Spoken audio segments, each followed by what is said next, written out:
Hello everyone, welcome back into this channel, and today I want to share the tutorial how to remove background on Capcut application by iPhone or iOS. So here I already have my Capcut open, and I also already have the video on my project here.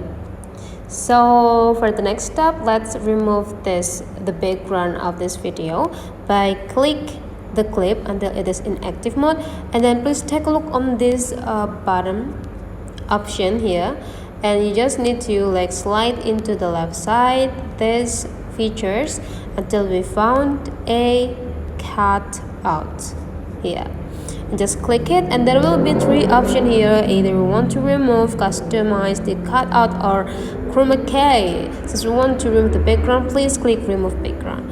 And now we just need to wait until it 100% processed into our clip. Okay, hold on. So the process is depending the length of your clip, and now it's already 100% removed, and let's click done. Let's have a check, and now the video has no background. And that's how the way you remove the background on Capcut application by iPhone. If you find out this video is really useful for you, don't forget to leave some comment, like, and subscribe into this channel.